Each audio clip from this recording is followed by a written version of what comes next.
भनेर अहिले जो प्रकारको शिक्षा छ यो विवाह विधि हो भन्ने सिकाउने समूह चाहिँ रोमन क्याथोलिक चर्चहरू हुन्। अनि उनीहरूको रोमन क्याथोलिक चर्चमा चाहिँ 7 वटा विधिहरू महत्त्वपूर्ण विधिहरू छन्। त्यसमध्ये विवाह पनि एउटा विधि हो। त्यो विधिबाट परमेश्वरको अनुग्रह चाहिँ परिवारमा आउँछ भन्ने उनीहरूले सिकाउँदछन्। अन्त ग्रेस फ्लो थ्रु म्यारेज भन्छ। यसकारण जसरी विवाह गरे पनि चाँडो चाँडो गएर प्रिस्टलाई गएर पुजारीलाई गएर अथवा फादर कहाँ गएर उनीहरूले चाहिँ आशिष थाप्नुपर्छ। त्यसो गर्यो भने चाहिँ पुजारीले जब आशिष दिन्छ त्यो आशिषद्वारा चाहिँ परमेश्वरको ग्रेस चाहिँ अनुग्रह चाहिँ परिवारमा आउँछ भन्ने कुरा। कुनै बाइबल एभिडेन्सहरू त छैन त्यसको लागि।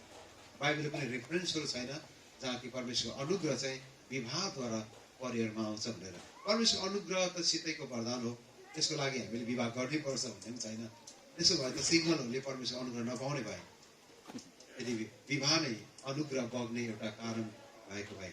यसकारण हामी सबैले यो कुरा ग्रहण गर्दै आएका छौँ। हामी पास्टरहरूले चर्चमा भन्ने पनि गर्छौँ विवाह एउटा विधि हो, पक्कै पनि एउटा विधि हो। तर हामी त्यही समेटिनु हुँदैन। नत्र रोमन क्याथोलिक चर्च जस्तै हामीहरू पनि विवाहलाई एउटा विधिको रूपमा मात्रै हामीले अपनाउँदै जानेछौँ। यसकारण जब अब अगस्टिनले उनको किताबहरू लेख्न सुरु गरे, पछि गएर तपाईँले याद गर्नु रोमन क्याथोलिक चर्चको फाउन्डरको रूपमा त हामी भन्दैनौँ, तर उनका धेरै टिचिङ्सहरू चाहिँ अगस्टिनद्वारा प्रतिपाद गरिएका छन्। र उनले थुप्रै किताबहरू लेखे। दि बोनो कन्जुगल भन्ने किताब, जहाँ चाहिँ परिवार चाहिँ कति महत्त्वपूर्ण कुरा छ, कसरी परमेश्वरको अनुग्रह चाहिँ परिवारद्वारा बग्दछ भनिकन अगस्टिनले लेखेर गए। त्यसैको फाउन्डेसनमा रोमन क्याथोलिक चर्चले स्टिल विवाहलाई इम्पोर्टेन्ट दिएको छ। र विवाह चाहिँ एकदम चर्चमै गर्नुपर्ने कारण चाहिँ विधि भएको कारणले, परमेश्वरको ग्रेस चाहिँ अनुग्रह चाहिँ विवाहद्वारा नै आउने कारणले त्यो टिचिङ्स चाहिँ दिएको छ रोमन क्याथोलिक चर्चहरूमा। यद्यपि कुनै फाउन्डेसनल बिब्लिकल रेफरेन्सहरू चाहिँ दिएको छैन। दोस्रो चाहिँ विवाह एउटा सहमति हो, सम्झौता। त्यसलाई हामी सेक्रामेन्टल, पहिलो sacramental marriage, marriage is a sacrament. दोस्रो चाहिँ marriage as a contract, as a contractual marriage पनि भन्छ अङ्ग्रेजीमा। सहमतिको विवाह, विवाह चाहिँ सहमतिमा अथवा सम्झौतामा हुनु पर्दछ भनिकन सिकाउँदछन्। यो प्रकारको विवाह चाहिँ भौतिकवादी पश्चिमा मुलुकको वेस्टर्न कल्चरबाट सुरु भएको विवाह। जब 17औं शताब्दीमा संसारबाट ठुलो क्रान्ति भयो, तपाईँलाई थाहा छ औद्योगिक क्रान्तिहरू र थुप्रै प्रकारका इन्डस्ट्रियल रेभोल्युसनहरू त्यो बेला भए। अनि त्यो बेला चाहिँ ज्ञानको पनि ठुलो विकास भएर गयो। त्यसले गर्दा त्यो ज्ञानको विकास 17औं शताब्दीलाई हामी ज्ञानको विकासको युग पनि हामी भन्दछौँ। अनि इन्लाइटनमेन्ट एरा भन्छ हामी अङ्ग्रेजीमा चाहिँ। इन्लाइटनमेन्ट एरा चाहिँ जो चाहिँ ज्ञान र विकासको युग पनि भन्दछौँ।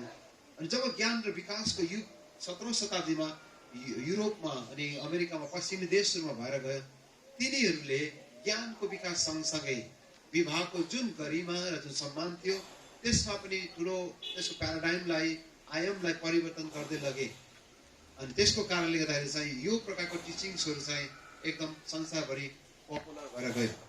कुनै पनि बाइबलले आधारित विवाह चाहिँ छैन। विवाह चाहिँ सम्झौता हो। दुईजनाको मन मिल्छ भने तिनीहरू सँगै बस्छन्, मन नमिलेको दिन तिनीहरू अलग बस्छन्।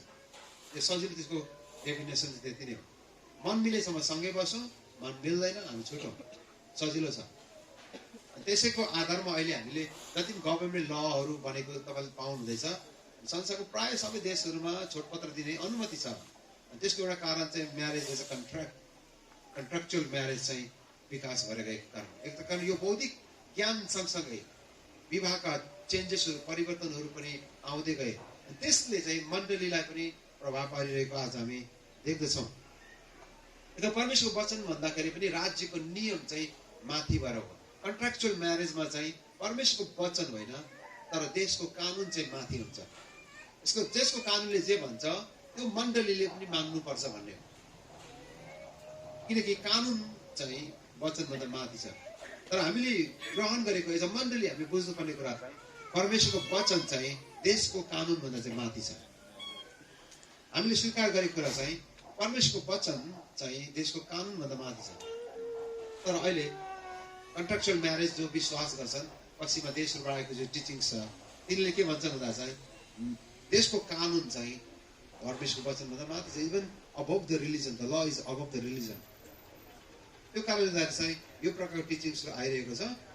अनि यसैको परिणाम स्वरूप अहिले हामी देख्दैछौँ हाम्रो समाजमा बहुविवाहको कुराहरू, समलिङ्गी विवाहहरू, होमोसेक्सुअल म्यारेजहरू, गे म्यारेजहरू, लेस्बियन म्यारेजहरू हामी देख्दैछौँ हाम्रो समाजहरूमा। केटी बिहा गर्ने, केटा बिहा गर्ने, यिनी दुईजनाको सहमति भयो भने हुन्छ भन्ने कुरा हो।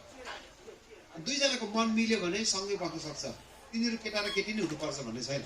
केटा भए पनि हुन्छ, केटी भए पनि हुन्छ।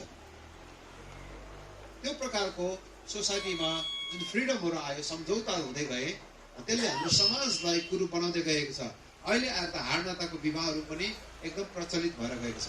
नजिकको साइनोसँग बिहा गरे हुन्छ भन्ने, किन एथिक्स चाहिँ, नैतिकता चाहिँ संसारबाट हराउँदै गएको छ।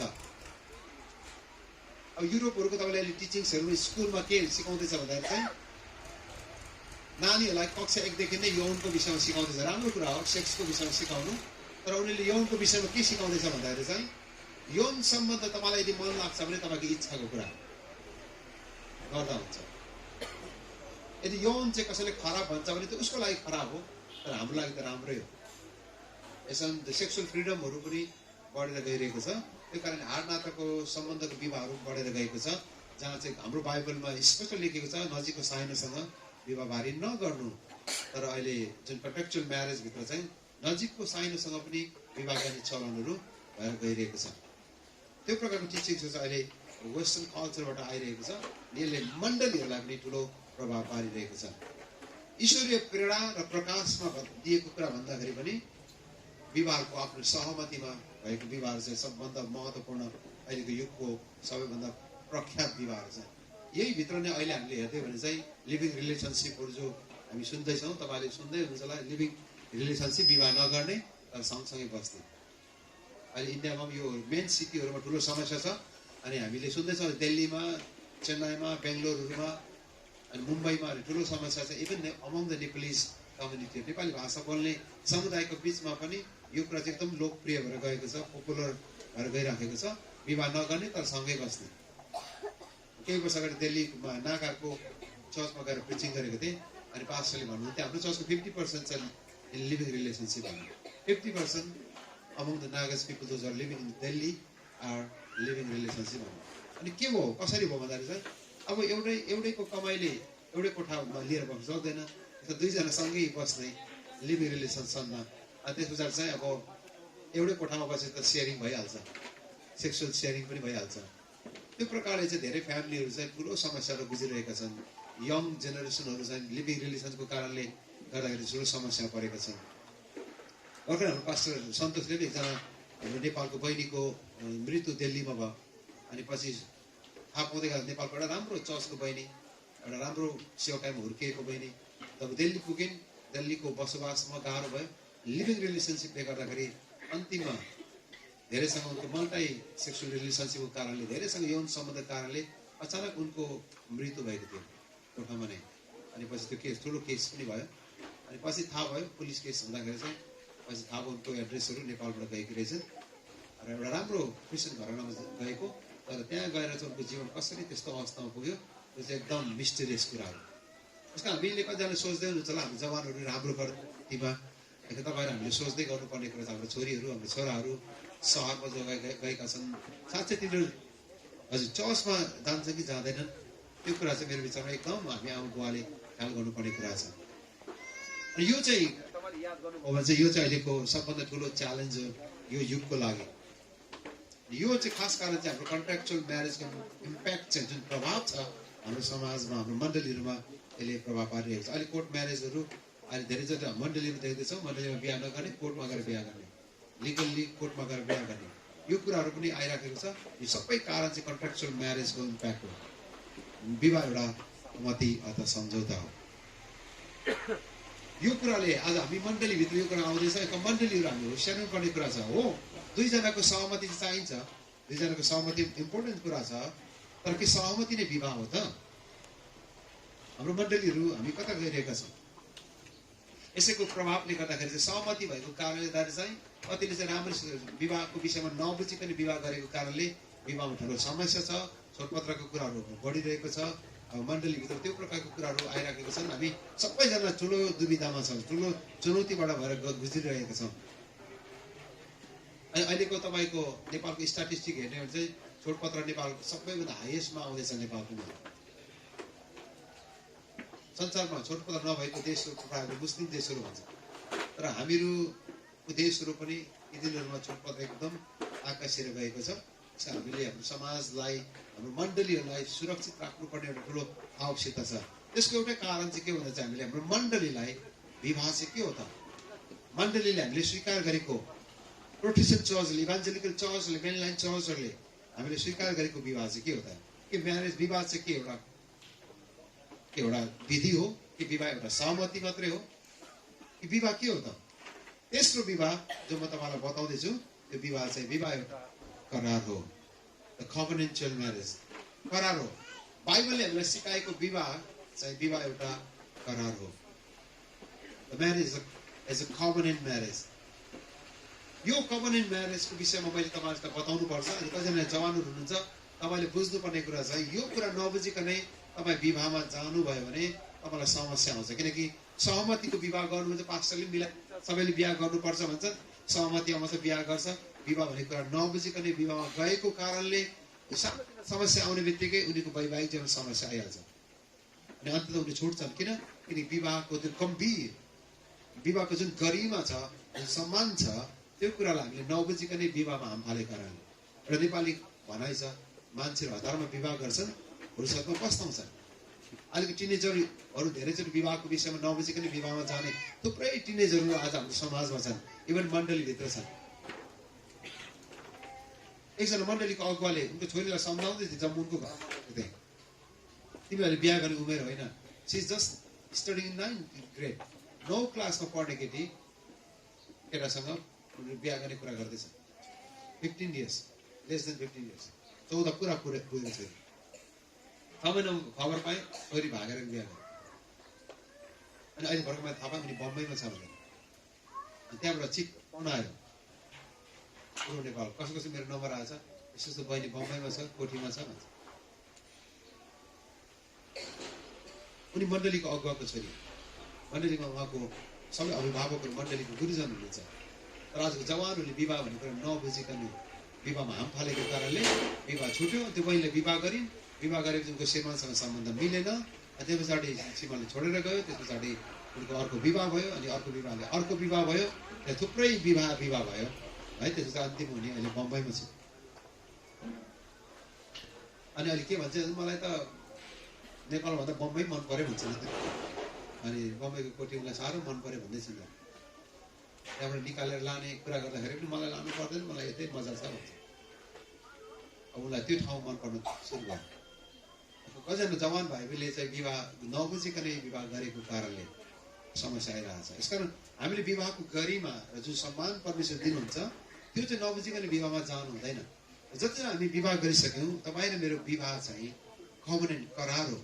होला तपाईँले मण्डलीमा करार गर्नु भएन, कतिजनाले प्रभुलाई चिन्नुभन्दा अगाडि विवाह गर्नुभयो। र जुन दिन तपाईँले यसलाई ग्रहण गर्नुभयो, तपाईँको विवाहलाई उहाँको पुत्रको रगतद्वारा उहाँले धुनुभएको छ, पवित्र गर्नुभएको छ। त्यसकारण अब हामी त्यही करारमा रहिरहनु पर्छ। त्यसकारण हामी मण्डली यो कुरा बुझ्नु आवश्यक, विवाह चाहिँ करार हो। यो कुरा बुझेन भने चाहिँ विवाह चाहिँ हलुका भएर जान्छ। सबै कुराले, सबै मान्छेले अहिले यी दिनहरूमा विवाहलाई चाहिँ एकदम हलुका लिएको छ। सँगै बस्ने मन परे, मन नपरे नबस्ने। किनकि कन्ट्र्याक्चुअल म्यारेज, जसलाई हामीले अघि भने यो चाहिँ सहमतिको विवाह, सम्झौताको विवाह, यो विवाहको इम्प्याक्ट चाहिँ, प्रभाव चाहिँ समाजमा आएको कारणले यी दिनहरूमा मानिसहरू चाहिँ विवाहको विषयमा त्यति गम्भीर छैनन्। विवाह गरेको 2 दिनमा छुट्नेहरू पनि छन्। किन भन्दाखेरि चाहिँ विवाह मन परेन, अब मलाई त यस्तो हुन्छ भने सोचेको चाहिँ भएन, छुटिहाल्यो। त्यो कारणले चाहिँ विवाह चाहिँ एकदम हल्का भएर गयो। किन जमानै हल्काको जमाना छ। यतातिर हल्का भन्ने जमाना छ कि छैन होइन? नेपालमा एकदम छ हल्का भन्ने। तपाईँ छ यतातिर, मलाई थाहा छ। नेपालमा एकदम हल्काको समय छ कि यो जवानको भाषा हल्का, जे गरे हल्का। चिया खानुहुन्छ हल्का खाइदिउँ, त्यो नेपालको अहिले फेको भनौँ न। भाइ खाना खानुहुन्छ भन्दा हल्का खाइदिउँ न भन्छ। 3 चोटि थपेर खाइसक्यो, हल्का भन्छ। यो जमाना त्यस्तो छ है। 3 थाल खाएको त हल्का नहुनु पर्ने हो। भाइ बिहा गर्नुहुन्छ भन्दा हल्का गरिदिउँ न भन्नु पर्यो, किन विवाह हल्का हुँदैन है। तर यो समाज चाहिँ त्यस्तो के एकदम ठुलो चेन्जेस आइरहेछ। अनि यो जेनेरेसनलाई हामीले विवाहको जुन गरिमालाई बुझाउनु पर्ने जरुरी पनि छ। त्यसकारण विवाह एउटा गम्भीर कुरा हो। हाम्रो समाजमा यो प्रकारको विवाहको गरिमा चाहिँ हामीले मण्डलीले पनि बुझाउनु पर्ने जरुरी छ। नत्र भने समाजले बाहिरबाट आएको प्रभावहरू चाहिँ मण्डलीभित्र आउँदैछ, समाजको प्रभावहरू मण्डलीभित्र पस्दैछ। यसका हामीले बाइबलले फाउन्डेसनलाई जगलाई हामीले सिकाउनु पर्ने जरुरी छ। यो कुरा बुझेन भने चाहिँ विश्वासीले विवाह गरे पनि विवाहमा रहिरहनलाई गाह्रो भएको कारण त्यो। त्यसकारण हामीले चाहिँ अब अहिले विवाह गर्नुभन्दा अगाडि, इभन मगनीभन्दा अगाडि 2वटा सेसन चाहिँ परामर्शको सेसन गर्छौँ। त्यो सेसन सकेपछि मात्रै उनीहरूलाई हामी निर्णय गर्ने अधिकार दिन्छौँ, अब भन तिमीहरू विवाह गर्न तयार छौ छैनौ। किन यो कुरा सबै बुझाउनुपर्छ पहिले। नत्र हतारमा विवाह गर्छन्, यस हुन्छ नि भइहाल्छ भन्छ।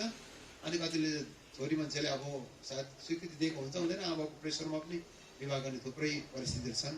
अनि अन्तिम सहमतिमा आउँछन्, विवाह गर्छन्, सानो त्यो समस्या हुन्छ। अनि त्यस पछाडि अलग हुने निर्णय भइहाल्छ। किनकि विवाहको जो गम्भीरता छ, जुन गरिमा छ परमेश्वरले दिनुभएको, त्यसलाई नबुझेको कारणले बाइबलमा परमेश्वरले जब आदर भन्ने कुरालाई जोड्नु भयो, एउटा चाहिँ विवाहलाई पनि उहाँले आदरणीय भन्नुभयो।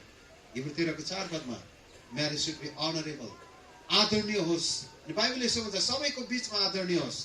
सबैको बीचमा, मण्डलीको बीचमा, मानिसको बीचमा विवाह चाहिँ आदरणीय होस्। जुनसुकै धर्म मान्ने मान्छे भए पनि विवाहलाई उनीले आदरणीय मान्नुपर्छ, सम्मान गर्नुपर्छ। हामी चर्चमा हुर्किएको मानिसले त झन् प्रभुको शिक्षा पाएको, बाइबलले शिक्षा पाएको मान्छेले त विवाहलाई झन् गरिमा र आदरको योग्य बनाउनु पर्ने हो। तर अब मण्डलीमा हामी हुर्किए पनि हामीले विवाहलाई गम्भीर रूपमा नलिएको कारणले विवाह चाहिँ आदरणीय होस्। त्यो डिग्निटी, जुन सम्मान परमेश्वरले राखिदिनु भएको छ, त्यो चाहिँ परमेश्वरले विवाहलाई पनि आदरणीय भन्नुभयो। अङ्ग्रेजीमा चाहिँ अनरेबल भन्ने। अनरेबल भनेको कुरा चाहिँ कि त प्राइम मिनिस्टरलाई कि त राष्ट्रपतिलाई पनि चलाउन सक्छ। माई अनरेबल प्राइम मिनिस्टर, त्यो शब्द तपाईँले आदरणीय भन्ने शब्द चलाउनु भएन भने चाहिँ तपाईँलाई प्रधानमन्त्रीको सेक्युरिटीले पक्रेर लान सक्छ। मैले अहिले प्रधानमन्त्री यहाँ आउनुभयो भने चाहिँ हाम्रो आदरणीय दाई मोदीलाई म स्वागत गर्छु भनेर के हुन्छ, उहाँको अंगरक्षकले मलाई कराकुर पक्रेर लान्छ। किनकि मैले उहाँलाई त्यो डिग्निटी, त्यो सम्मान दिनुपर्ने हुन्छ। माई अनरेबल प्राइम मिनिस्टर भन्नुपर्छ कि त्यो सम्मान, त्यो डिग्निटी उहाँ त्यसको लागि योग्य हुनुहुन्छ। त्यो पोस्टको कारणले बाइबलले विवाहलाई पनि आदरणीय भनेको छ। अब अहिले विवाहहरू चाहिँ एकदम हल्लुका रूपमा अगाडि बढिरहेको छ। अनि हाम्रो समाजमा त्यो प्रकारको विकृतिहरू आइराखेका छन्। एज अ चर्च हामीले यो कुरालाई फेरि रेस्टोर गर्नुपर्छ, बाइबलमा फर्काएर ल्याउनुपर्छ। हाम्रो समाजलाई बाइबलतिर हामी डोर्याउनु पर्छ। किनकि विवाहको सम्मान र गरिमालाई हामीले निर्माण गर्नुपर्छ। हाम्रो समाज र हाम्रो धर्म वरिपरिमा आइरहेका संस्कृति र संस्कारहरूले विवाहलाई एकदम धेरै कुरूप बनाइरहेको हामी देखिरहेका छौँ। अब मलाई यतातिर थाहा छ नि, नेपालतिर चाहिँ पशु पक्षीको पनि बिहा गरिदिन्छ कि। अब नरिसाउनु होला, हाम्रो नेवारी दाजुभाइको चाहिँ बेलसँग बिहा गरिदिन्छ। सुन्नु भएको छ बेलसँग?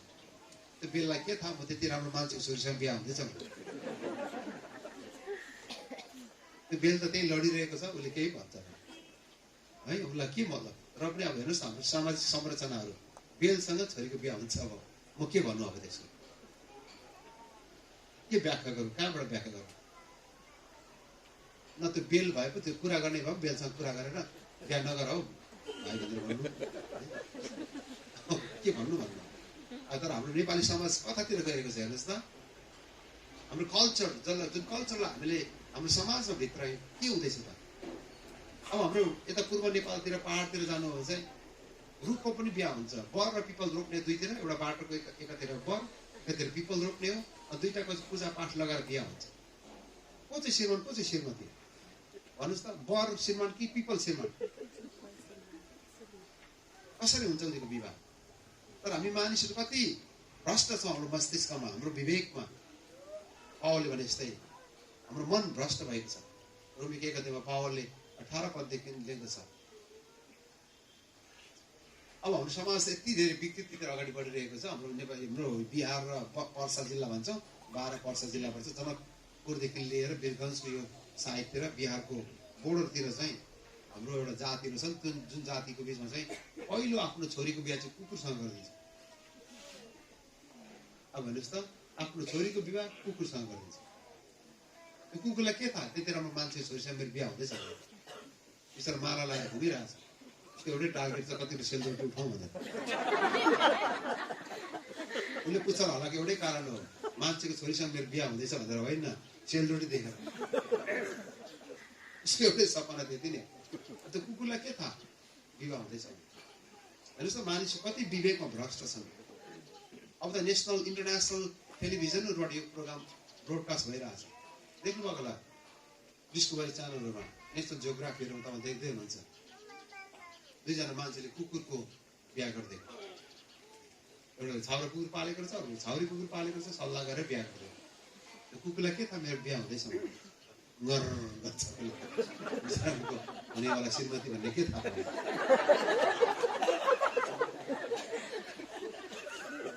तर मान्छेहरू कति विवेकहीन मान्छे कुकुरको बिहा गर्छ राम्रो हेर्छु त नेसनल टेलिभिजनमा है को आयो होला भनेर यसो हेरेर त टाइलाएर पो आएको छ टाइलाएर म कुकुरको बिहा जाँदा गाईको पनि बेच त टाइला लगाएर कुकुरको बिहामा जाने कुकुरलाई के थाहा बिहा हुँदैछ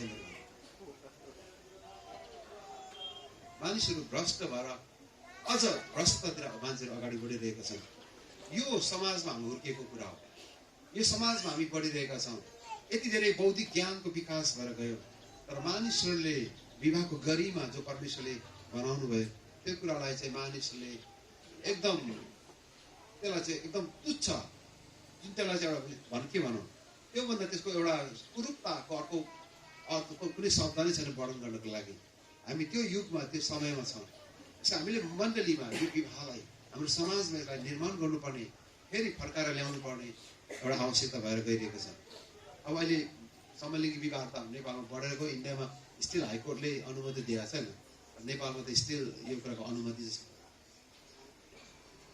हो त्यो प्रकारको विवाह भर्खरै एकजना पास्टरले मलाई केही समय अगाडि फोन गर्नुभएको थियो हाम्रो चर्चमा दुईजनाको बत्तिसमा दिनुपर्ने के गरौँ भनेर अनि बत्तिसको बारेमा त किन सल्लाह दिनुपर्छ र मैले होइन अलिक अप्ठ्यारो खालको छ भन्नु के भनेको दुईजना केटा हो बुढाबुढी भन्छ चर्च आउँदैछ 2 हप्ताको बत्तिसमा लिन्छु भन्दैछ बत्तिसमा दिउँ कि नदिउँ कुरा चाहिँ गम्भीर कुरा हो नि दुईजना केटा हो तर श्रीमती भन्छ 2 हप्तामा हाम्रो चर्च आएको बत्तिसमा मागिरहेको छ दिने कि नदिउँ यो कुरा चाहिँ अब चर्चको ढोकाबाट भित्र आउँदैछ as a pastor as a leader हामीलाई यो कुरा हामीले बुझ्नुपर्ने आवश्यकता छ किनकि कन्ट्राक्चुअल म्यारेजले ल्याएको एउटा ठुलो कुरूपताको पाटोहरू अहिले हाम्रो समाजमा हामी देख्दैछौँ जुन गरिमा परमेश्वरले दिनुभयो त्यो विवाहको गरिमालाई च्यालेन्ज गर्नको लागि चुनौती दिनको लागि दियाबलसले पनि त्यो प्रकारको कुराहरू लिएर मण्डलीभित्र आउँदैछ हाम्रो चर्चलाई च्यालेन्ज गर्नको लागि तपाईँलाई थाहा छ अमेरिकाका एकजना पास्टर्सहरूलाई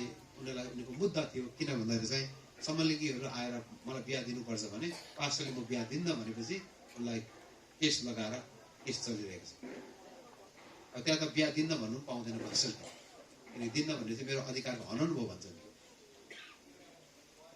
त्यो समाजमा हामी आइरहेको छौँ एउटा एटलान्टा जर्जियामा म एउटा चर्चमा धेरै वर्ष नेपाली चर्चमा प्रचार गरेको थिएँ गएको साल म गएँ त्यो चर्च त्यहाँ थिएन पुरै त्यो चर्चमा त केही नाम निशानै थिएन मैले सोधेँ नेपाली पास्टरलाई के भयो तपाईँको लास्ट इयर चर्च त यहाँ थियो 1 वर्षमा तपाईँको चर्च त छैन त चर्चै छैन त्यहाँको मण्डलीको अगुवाले चाहिँ समलिङ्गी विवाह गर्दा हुन्छ भनेको कारणले त्यहाँको विश्वासीले सबै छोडेर अर्को मण्डलीमा भन्नुहोस् त लिडर्सलाई नै शैतानले भरमाउँदैछ समलिङ्गी विवाह समलिङ्गी होमोसेक्सुअल म्यारेज इज ओके भनेको कारण अनि त्यहाँको सबै विश्वासीहरू एउटै नरहेकन सबै विश्वासीले त्यो मण्डली छोडेर अरू मण्डलीतिर गए अब अगुवा त एक्लै अनि भाडा तिर्नु नसकेर त्यो मण्डली बन्द गर्नुपर्ने हो अब हामीहरू सम्झौतातिर गइरहेका छौँ सहमतितिर संसारसँग हामी सम्झौता गर्दै गइरहेका छौँ बाइबलको फाउन्डेसनलाई जुन स्तरलाई परमेश्वरले कायम राख्नुभयो त्योबाट हामी तल गिर्दै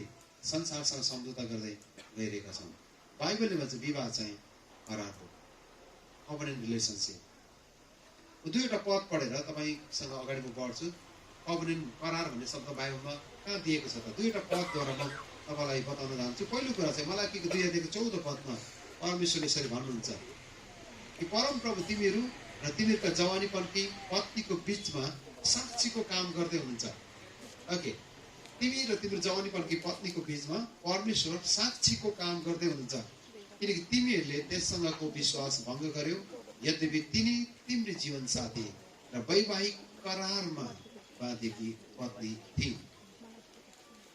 अनि यो कन्टेक्स्ट चाहिँ के हो भन्दाखेरि जब इजरायलीहरू 70 वर्षको कैदबाट फर्केर आए, दुईटा कुरा चाहिँ इजरायलको जीवनमा परमेश्वरले कमजोरीलाई देख्नुभयो। पहिलो कुरा चाहिँ तिनीहरू दशांश दिन छोडे, किनकि कैदमा जाँदाखेरि तिनीहरू बेबिलोनमा लगिएका थिए, दशांश दिन छोडे। परमेश्वर त्यो कुराबाट दिने कुरा उनीहरूबाट कम्प्लिटली बन्द भएको थियो। तिनीहरू कैदबाट फर्केर आए पनि दिने कुरामा तिनीहरू कन्टिन्यू गरेन, अनि परमेश्वर त्यो कुराबाट दुखित हुनुभयो। दोस्रो कुरा चाहिँ कैदमा हुँदाखेरि चाहिँ तिनीहरूले प्रवासको जीवनमा जाँदाखेरि चाहिँ विदेशमा जाँदाखेरि तिनीहरूले यति साह्रो सम्झौता गरे, आफ्नो परमेश्वरको वचनको शिक्षा भन्दाखेरि पनि तिनीहरू त्यो देशको कल्चरसँग मिसिएर तिनीहरूले सम्झौता गर्दै गए।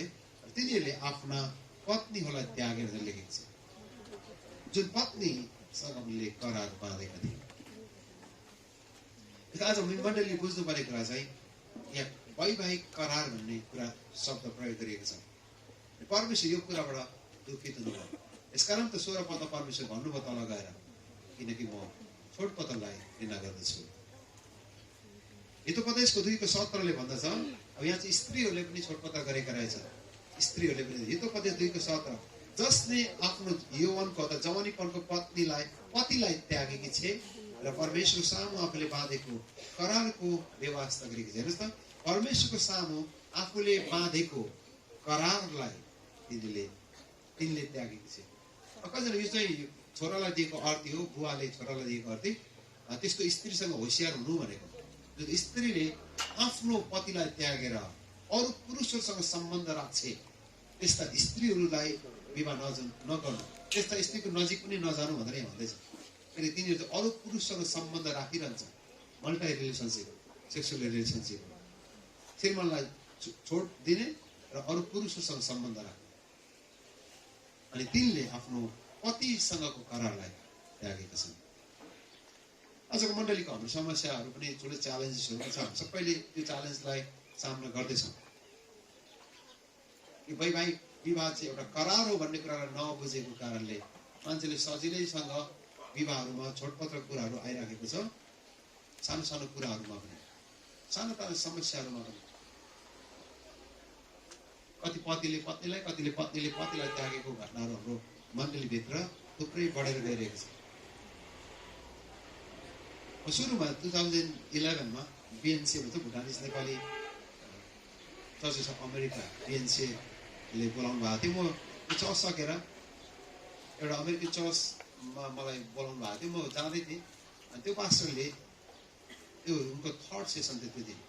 उनको 3वटा चर्च लाग्थ्यो, बिहानको सेसन 9 बजेको सेसन, त्यहाँ चाहिँ लगभग 1000 जना मान्छे आउँथे। दिउँसो सेसन चाहिँ 11 बजे, त्यसमा लगभग 700 जति। र उनको लास्ट सेसन चाहिँ दिउँसो 2:30 बजे 3 बजे हुँदो रहेछ। त्यो सेसनमा मलाई बोलाउनु गरेर म गएको थिएँ। त्यो चर्चमा पास्टरले अन्तिममा यसरी आह्वान गर्नुभयो, कतिजना तपाईँहरू डिभोर्स गरेको हुनुहुन्छ, परिवारमा टुटफुट भएको छ, छोडपत्र छ, सिङ्गल मदर सिङ्गल फादर हुनुहुन्छ, अगाडि आउनुहोस् भनेर उहाँले आह्वान गर्नुभएको थियो। त्यो दिन 350 देखि 400 जना मानिसहरू थिए। त्यसमध्ये 15% मात्रै पछाडि बेन्चमा थिए। 80 देखि 90% मान्छेहरू पुलपिटमा थिए। पुलपिटमा नअटेर त्यो कुर्सीहरू पछाडि हटाउनु परेको थियो। अनि पास्टरले चाहिँ हृदय प्रार्थना गर्नुभयो। आफ्नो मण्डलीको विश्वासीहरूको जीवनमा यति धेरै परिवारहरू टुटेका रहेछन्। एकल मदर्सहरू, आमाहरू, एक्लै नानीहरू पाउने आमाहरू थिए त्यहाँ धेरैजना। ती आमाहरूको लागि पास्टरले हृदय प्रार्थना गर्नुभयो। उहाँले अहिलेसम्म त्यो कुरा उहाँलाई थाहा थिएन।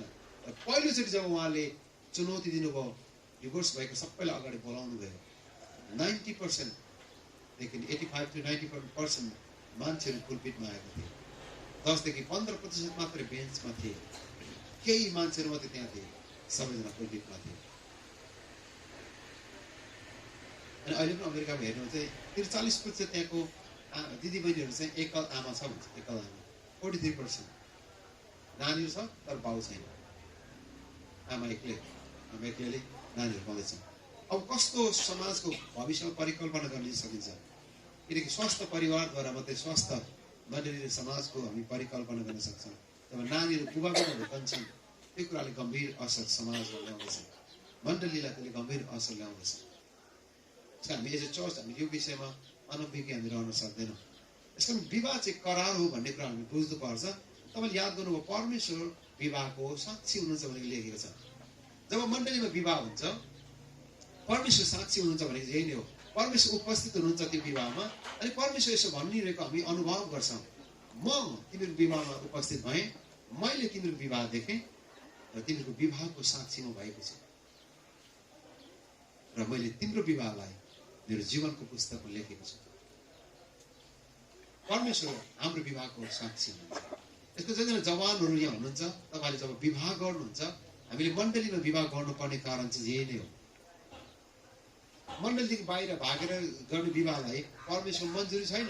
त्यसलाई लिभिङ रिलेसनसिप भने पनि हुन्छ, किनकि उसले परमेश्वरको वचन अनुसार भन्दा बाहिर गएर विवाह गर्नेहरू हाम्रो समाजमा भागेर विवाह गर्नेहरू पनि क्रिस्चियन समाजमा छन्, छैनन् म भन्दिनँ। होला बाहिरी समाजमा भन्दा अलिक धेरै राम्रो होला, तर छ स्टिल हाम्रो चर्चहरूमा मण्डलीभित्र कता कतै जवान भाइले भागेर विवाह गर्दैछन्। म जवानलाई आग्रह गर्न चाहन्छु यो परमेश्वरको इच्छा होइन, किनकि परमेश्वर तपाईँ र मेरो विवाह जब मण्डलीमा हुन्छ परमेश्वर आफै साक्षी बन्नुहुन्छ। मण्डली मात्रै साक्षी होइन तर परमेश्वर स्वयं हाम्रो करारको साक्षी हुनुहुन्छ। यसकारण पनि हामीले मण्डलीमा विवाह गर्नुपर्ने कारण यही हो। साधारण विवाह गर्नुहोस् तर मण्डलीमै गर्नुहोस्। विवाह सिलगढीमा भयो डायसिस हलमा, एकदम सानो डायसिस हल सानो रुम थियो, त्यही रुममा विवाह भएको 35-40 जना मान्छे हुनुहुन्थ्यो। मेरो श्रीमतीलाई भने मेरो बुवा पास्टर, त्यही बेला उहाँको तलब 140-45 रुपियाँ थियो। पास्टरको घरमा धेरै पैसा हुँदैन, कोही पास्टरको त होला र उहाँको चाहिँ थिएन। अनि मैले बुवालाई पनि पैसाको विषय चिन्ता नगर्नु, मैले बिहा गरेर 1300 मेरो तलब थियो, क्याम्पसमा काम गर्थेँ त्यही बेला। अनि मेरो श्रीमती पनि क्याम्पसमा एड्रन सरसँग हुनुहुन्थ्यो रुमसँग। त्यसरी नै हाम्रो विवाह भयो। मैले श्रीमतीलाई भने म कलेज पढ्दाको कोट लाउँछु हुन्छ भने उसले हुन्छ भने, उसले हुन्छ भने चाहिँ अरूलाई किन टाउको दुखाइ। अनि कलेज पढ्दाको लिएको त्यो कोट थियो, त्यसै मैले बिहा गरेँ, किन धेरै खर्च गर्नु। अनि उनको लुगा किन्नु गएको त्यो हङकङ मार्केटमा, सिलगढी हङकङ मार्केटमा मैले गोजीमा 5-6 हजार गएको थिएँ। मलाई चाहिँ कम्ती ज्वरो आउला जस्तो भयो, पैसा छैन। मैले श्रीमतीलाई कहिले भनेको थिएँ भन्नु चाहिँ तिमी ठिकैको छैन ल, तिमी बुझिहाल्छौ। म बिराउले लुगा छान्यो अनि मलाई बोलायो, म यसो घुमेर आउँछु भनेर 3 मिनटमा आएँ। 3 मिनट तिमी हेर भनेर 3 मिनट आउँदा सकेको रहेन, फेरि अर्को 3 मिनट घुमेर आएँ। त्यो पछाडि उसले छानेको चाहिँ अनि मैले माडेलाई सोधेँ कति पैसा भनेको 450 रुपियाँ भन्यो। मलाई विश्वास नलागेर अङ्ग्रेजीमा पनि सोधेँ 450 रुपिस भने त यस भन्यो। अझै विश्वास लागेन, हिन्दीमा पनि सोधेँ 450 नै हो कि होइन भनेर। अन्तिममा 450 भन्यो। 3 चोटि सोद्धाखेरि 450 भनेपछि मात्रै मलाई ढुक्क भयो। मेरो श्रीमतीको सम्पूर्ण बिहाको ड्रेस 450 पुग्ने खुसी लाग्यो मलाई। उसले पनि यो कुरा मेरो कुरा बुझेँ होइन, जुन कुरा बुझ्यो भने जस्तै उसले कुरा बुझेँ। 450मै उनको लुगा, सम्पूर्ण बिहाको लुगा, महँगो लुगा पनि थियो, त्यहाँ 4-5 हजारको लुगाहरू पनि थियो र उसले त्यति नै छान्यो। त्यसरी नै हाम्रो विवाह भयो। मुख्य कुरा चाहिँ मण्डलीमा बिहा गर्नुपर्छ भन्ने कुरामा परमेश्वरले हामीलाई सानैदेखि कन्भिक्सन चाहिँ दिनुभएको थियो। जवान भाइ जो यहाँ हुनुहुन्छ विवाह साधन गर्नुहोस् तर मण्डलीमै गर्नुपर्छ। यदि परमेश्वरको करारद्वारा, परमेश्वरको साक्षीद्वारा हामीले विवाहलाई सुरु गर्नुपर्छ।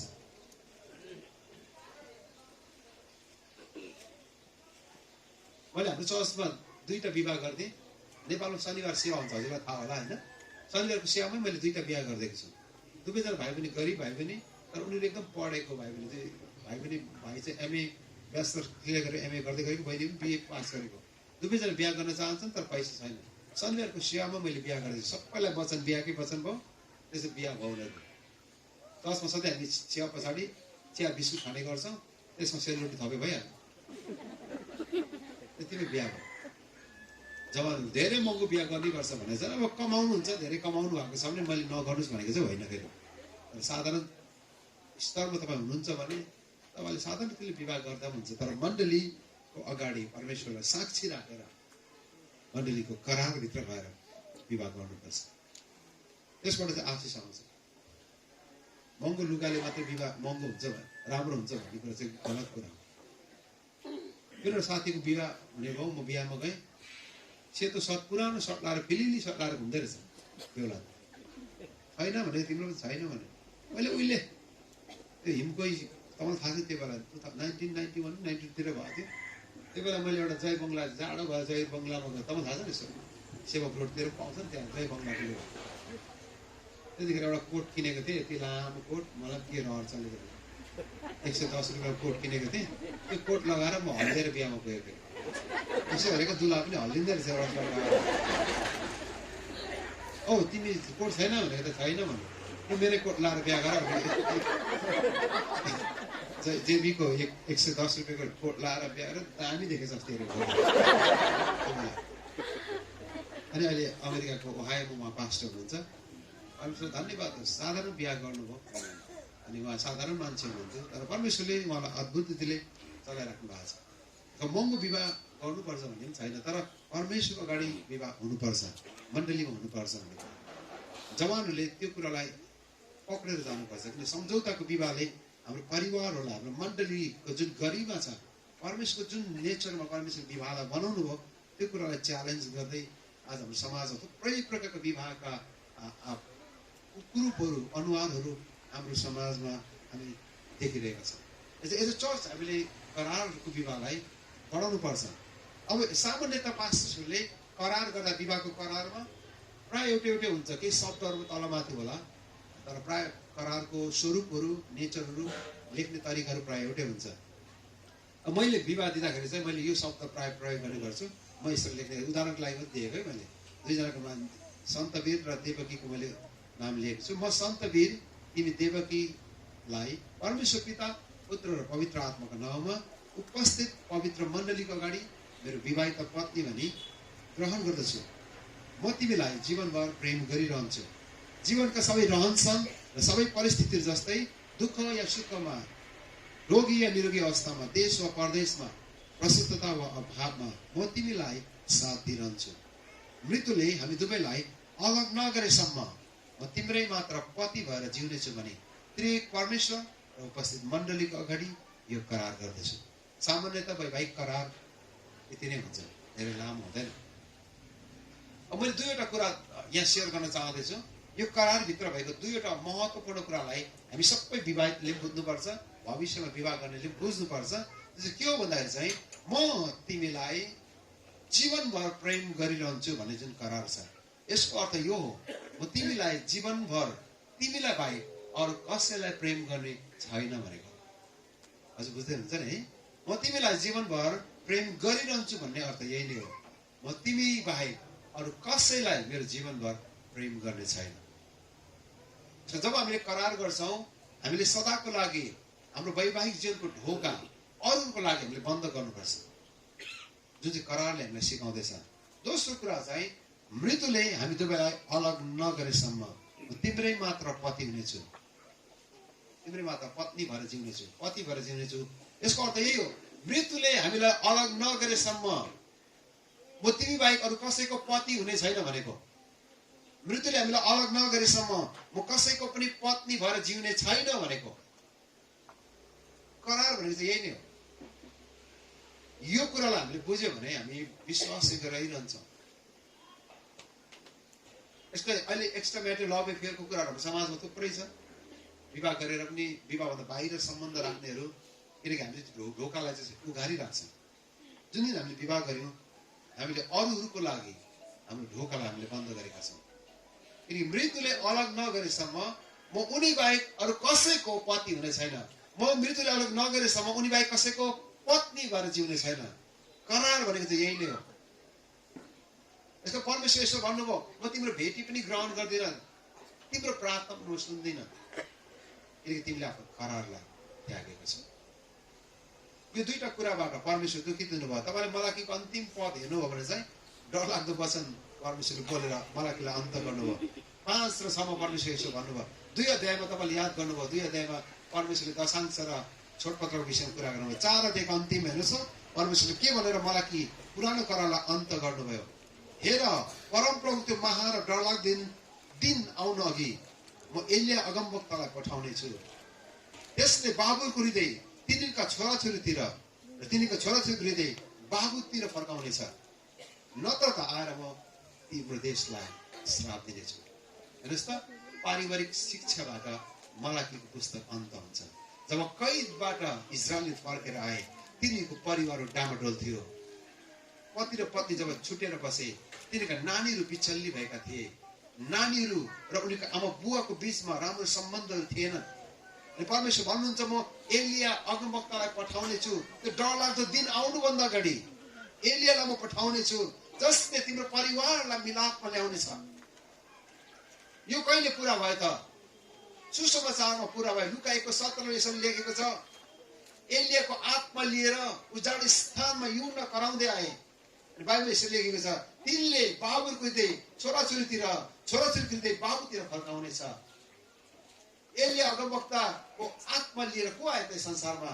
त्यो मिलापको सेवा लिएर, परिवारलाई मिलाप गर्नको लागि। लुकाएको 17 भन्दछ, यो चाहिँ युहन्ना, बप्तिस्मा दिने युहन्ना कराउँदै आए। यीशु मसीहको पहिलो आगमनको लागि युहन्ना बाटो बनेर यीशु ख्रीष्टलाई स्वागत गर्नको लागि युहन्ना आए। अनि परिवारहरूलाई निर्माण गर्नको लागि, बुबा र छोराछोरीको बीचको सम्बन्धलाई फेरि पुनर्निर्माण गर्नको लागि। अब हामीले याद गर्नुपर्ने कुरा चाहिँ यीशु प्रभु फेरि आउँदै हुनुहुन्छ दोस्रो पटक। उहाँको दोस्रो आगमनभन्दा अगाडि अब परमेश्वरले एलियाको आत्मा र एलियाको सेवकाई तपाईँले मलाई दिनुभएको छ। त्यो सेवकाई चाहिँ के हो? बुबा र छोराछोरीको बीचमा फेरि मिलाप ल्याउनको लागि, परिवारमा मिलाप ल्याउनको लागि, ख्रीष्टको आगमनको लागि तयार हुनलाई, हामीले परिवारलाई निर्माण गरेर ख्रीष्टलाई स्वागत गर्नको लागि हामी तयार हुनुपर्ने समय आएको छ। त्यसको लागि परमेश्वरले त्यो मिलापको आत्मा, जो एलियाको आत्मा परमेश्वर हामीलाई दिनुभएको छ, ख्रीष्टको दोस्रो आगमनलाई स्वागत गर्नलाई हाम्रो परिवारहरू हामी तयार गर्न त्यो सेवा परमेश्वरले हामीलाई दिनुभएको छ। पुरानो करारको अन्त यदि दुःखद अन्त छ, यदि पारिवारिक विभाजनले, आमा र बुवा छोराछोरीको सम्बन्ध बिग्रेको कारणले परमेश्वर भन्नुहुन्छ, तिमीहरू फेरि परिवार निर्माण गरेन भने त तिम्रो देशलाई म श्राप दिनेछु। यति डरलाग्दो वचन आयो। अनि इतिहासमा परमेश्वर 400 वर्ष बोल्नु भएन, किनकि परमेश्वर दुखित हुनुभयो। 400 वर्ष पछाडि परमेश्वर फेरि बोल्नुभयो मत्तीमा। अनि परिवारको, तपाईँलाई थाहा छ, मत्तीको पुस्तक चाहिँ वंशावलीको नामबाट सुरु हुन्छ। उत्पत्तिको 1 अध्याय परिवारबाट सुरु हुन्छ। अनि पुरानो करारको अन्त परिवारबाट अन्त गर्नुहुन्छ। र प्रकाशको अन्तिम, मत्तीको पहिलो, नयाँ करारको पहिलो पुस्तक मत्ती परिवारको नामबाट सुरु हुन्छ। र प्रकाशित अन्तिम अध्याय विवाहको भोजबाट सारा जातिहरू एउटै परिवार भइकन उहाँको सिंहासनको अगाडि तुमाको विवाहमा तिनीहरू भेला हुनेछन्। उत्पत्तिको 1 अध्याय परमेश्वरले एउटा परिवार, एउटा विवाहको कुराबाट सुरु गर्नुहुन्छ र अन्त पनि उहाँले विवाहबाटै अन्त गर्नुहुन्छ। तुमाको विवाहको दिन आएको छ। परमेश्वरको अगाडि विवाह चाहिँ एकदम महत्त्वपूर्ण कुरा छ। यसमा बाइबल बारम्बार ख्रीष्ट यीशु र मण्डलीको सम्बन्धलाई उहाँले जनाउनु खोज्नुहुन्छ। पावलले भन्छ, पति र पत्नीको सम्बन्ध लिएर आउँदछ उहाँले। यसका पति आफ्नो पत्नीलाई प्रेम गरेर जसरी ख्रीष्टले मण्डलीलाई प्रेम गर्नुभयो। पावलले किन जोडे त? किनकि परिवार चाहिँ एकदम महत्त्वपूर्ण कुरा हो। पति पत्नीको सम्बन्ध, विवाह भन्ने कुरा चाहिँ एकदम महत्त्वपूर्ण कुरा हो। यसका जति हामी विवाह गरिसकेका छौँ, हामी वैवाहिक करारभित्र छौँ, अनि त्यो करारप्रति हामी विश्वास रहन सकौँ। यसकारण हामीहरू दाजुभाइ जति श्रीमान छौँ, म लगायत हामी सबै श्रीमानहरूले यो कुरा बुझ्नुपर्छ। हामी जीवनभर आफ्नो पत्नी बाहेक अरू कसैको पनि पति हुनु हुँदैन। जतिजना विवाहित दिदीबहिनी हुनुहुन्छ, रिजुले अलग नगरेसम्म तपाईँको पतिको लागि मात्रै तपाईँ पत्नी भएर जिउनलाई तपाईँले करार गर्नुभएको छ। त्यो करारमा हामी रहिरहनुपर्छ। त्यो करार चाहिँ ख्रीष्ट येशूले मण्डलीलाई गर्नुभएको करारसँगको तुलना।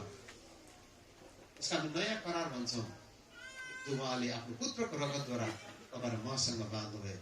परमेश्वर आफ्नो करारमा विश्वासयोग्य हुनुहुन्छ। मानिसले झुट बोल्छ, तर परमेश्वर कहिले झुट बोल्नुहुन्न।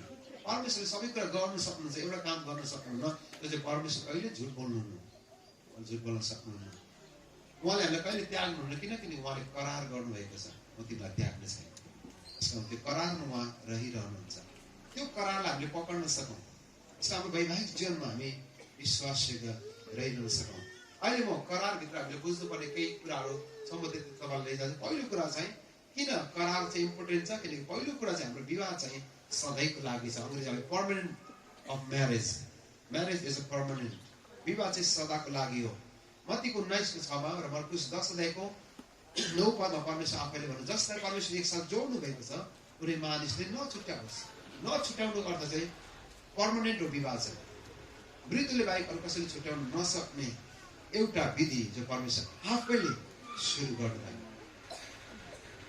त्यसकारण यो चाहिँ खालि मान्छे अगाडि गरिएको एउटा प्रतिज्ञा मात्रै होइन परमेश्वर अगाडि गरिएको प्रतिज्ञा हो त्यसकारण मलाई के भनेको कुरा परमेश्वर जो साक्षी हुनुहुन्छ भन्ने कुरा यो साक्षीको बिचमा गरिएको विवाह हो दुईजनाको डिसिजन मात्रै होइन परमेश्वर आफै साक्षी बनेर सुरु गरेको एउटा सम्बन्ध हो दोस्रो कुरा चाहिँ त्यसको सेक्रेटनेस अफ म्यारेज भन्छ त्यसको गोपनीयता परमेश्वरको अगाडि परमेश्वरद्वारा सुरु गरिएको प्रतिज्ञाद्वारा सुरु गरिएको यो कुनै मानिसद्वारा सुरु गरेको कुरा होइन किनकि मानिसले विवाह सुरु गरेको होइन अहिले तपाईँले राजनीतिज्ञहरूलाई सोसियोलोजिस्टहरूलाई समाजशास्त्रीलाई सोध्नुभयो भने विवाह चाहिँ समाजको आवश्यकता पूरा गर्नलाई मानिसले सुरु गरेको एउटा विधि हो भन्छ सोसियोलोजिस्टहरूले चाहिँ समाज र परिवारको निर्माणको लागि संख्याको वृद्धिको लागि परिवार वृद्धि भएर जानको लागि मानिसले परिकल्पना गरेको एउटा समाज हो भन्छ तर वास्तव होइन बाइबलले भन्छ परमेश्वरले विवाह सुरु गर्नुभयो उत्पत्तिको 1 अध्याय 2 अध्याय परमेश्वरले सुरु गर्नुभएको विवाह चाहिँ मान्छेको योजना होइन परमेश्वरको योजना हो यसका राज्य र राजनीतिक संसारमा आउनुभन्दा अगाडि परमेश्वरले विवाह सुरु गर्नुभयो तपाईँ कल्पना गर्नुहुन्छ जब परमेश्वरले आदम र हव्वा बनाउनु भयो बीजेपी कता थियो पार्टी कहीँ थियो बीजेपीको इतिहास 100 वर्ष पनि छ छैन मलाई थाहा छैन नेपाली कङ्ग्रेसको इतिहास कति लामो छ maybe not more than 200 years त्यत्रो पनि छैन नेपालको कङ्ग्रेसको इतिहास 50-60 वर्षको छ नेपालको कम्युनिस्ट पार्टीको इतिहास अराउन्ड 40 इयर्स 45 इयर्स छ जुन बेला परमेश्वरले विवाह सुरु गर्नु अदनमा त्यो बेला राज्य र राजनीति सुरु भएको थिएन भारतवर्षको कुनै पनि आकलन चित्रण गरिएको थिएन जुन बेला परमेश्वरले परिवार सुरु गर्नुभयो राज्य अनि राजनीति संसारमा सुरु हुन अघि नै कयौं वर्ष अगाडि परमेश्वरले परिवारलाई सुरु गर्नुभयो अनि परिवारबाट बढेको समाजलाई व्यवस्थित गर्नलाई मात्रै राज्यको परिकल्पना हो राजनीति त्यसपछि मात्रै आएको समाजको नगरको व्यवस्थापनको लागि मात्र र परमेश्वरले सबैभन्दा अगाडि सुरु गर्नुभएको संगठन चाहिँ राजनीति होइन तर परिवार हो त्यस्तो कुरा चाहिँ the intimacy of marriage covenant marriage भित्र करारको विवाहभित्र चाहिँ विवाह चाहिँ एउटा घनिष्ठ हो त्योभन्दा अर्को सम्बन्ध अर्को कुनै हुन सक्दैन यसै कारण तपाईँले उत्पत्तिमा 2:24 मत्तीको 19:4 परमेश्वर आफैले भन्नुभयो अनि मर्कुसको 10:7 र 8 सबैभन्दा नजिकको सम्बन्ध तिनीहरू एउटै शरीर हुन्छन् तपाईँले बाइबलमा कहीँ पनि पाउनुहुन्न बुवा र छोरा एउटै शरीर हुन्छ भनेर आमा र छोरी एउटै शरीर हुन्छ भनेर लेखेको छैन दाजुभाइ एउटै शरीर हुन्छ भनेर लेखेको छैन होला आमा र छोरीको सम्बन्ध प्रगाढ छ बुवा र छोराको सम्बन्ध गहिरो छ होला तर पति पत्नीको जस्तो घनिष्ठता सम्बन्ध संसारमा केही पनि छैन यसको बाइबलले भन्छ आफ्नो आमालाई आदर गर र बाइबलले यसो भन्छ आफ्नो पत्नीलाई प्रेम गर किनकि पत्नी भन्दा त्योभन्दा नजिकको सम्बन्ध संसारमा केही पनि छैन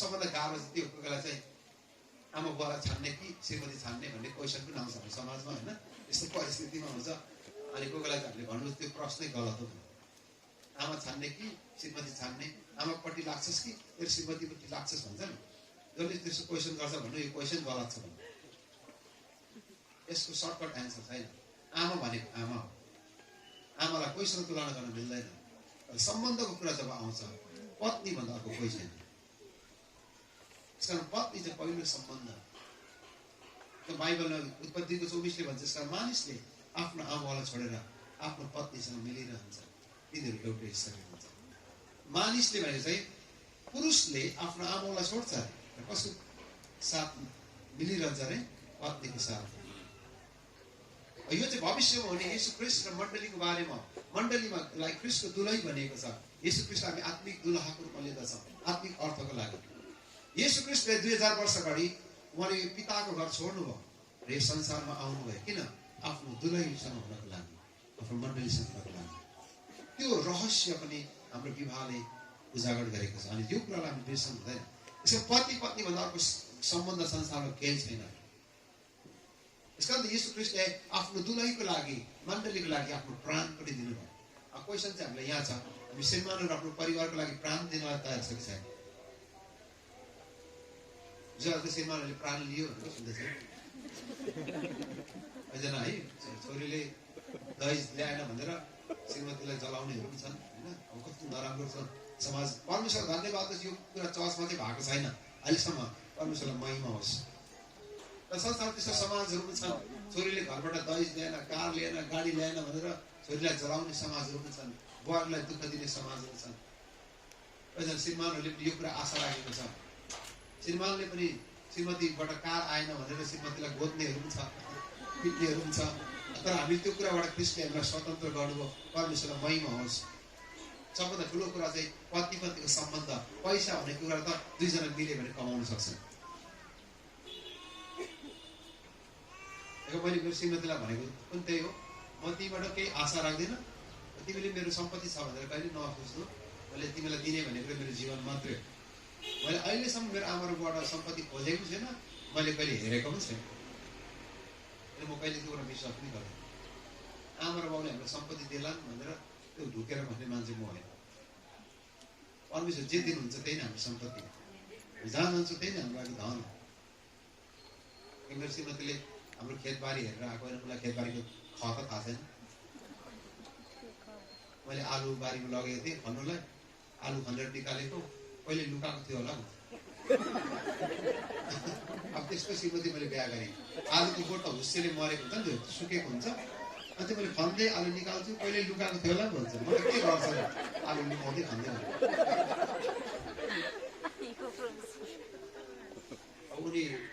अब उनको बुवा सिपाही मान्छे होइन, अब सिपाही क्वार्टरतिर बसेको हुर्केको मान्छेलाई आलु कहिले देखेको, आलु त खाएको कि तर बोट नदेखेको।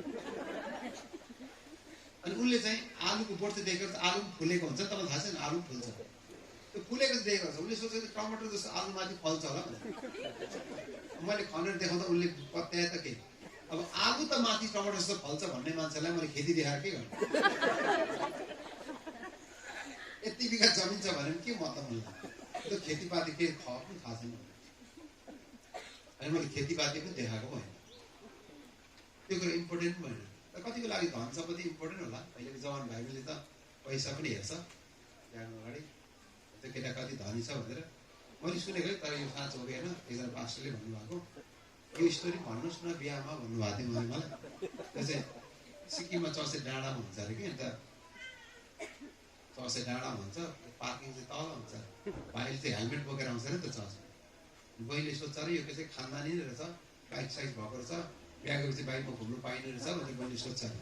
अनि बहिनीले त्यो भाइ चाहिँ जाँदाखेरि हेरिरहन्छ अरे त्यसको कुन चाहिँ बाइक रहेछ भनेर।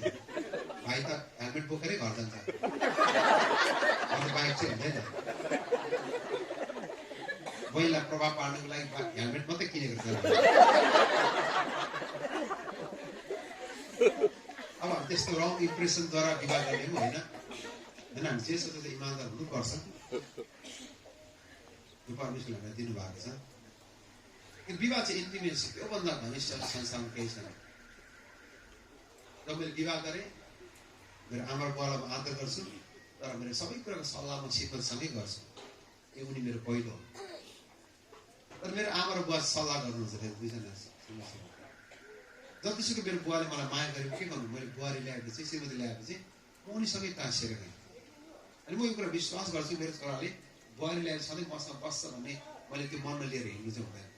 यो उनको परिवार चाहिँ पहिलो हो। अब जतिसुकै छोरीलाई माया गर्नुहोस्, बिहा गरेपछि उनी श्रीमानको घर जान्छन्, कहिले पनि नसोच्नुहोस् छोरी चाहिँ मेरै घरमा बस्नुपर्छ भन्ने। उनीहरूले नयाँ जीवन सुरु गर्छन्, उनको पहिलो प्राथमिकता चाहिँ उनको श्रीमान हो। तीतसम्म चाहिँ आफ्नो छोरीलाई सिकाउनु कि तिनीहरूले आफ्नो पतिलाई माया गरून्। यसरी भनेको छैन बाइबलले, छोरीलाई यसरी सिकाउनु कि तिनीले आमाबाउलाई माया गरोस् भनेको छैन, पतिलाई माया गरोस्। पति पत्नी जस्तो घनिष्ठ सम्बन्ध संसारमा अरू कुनै छैन।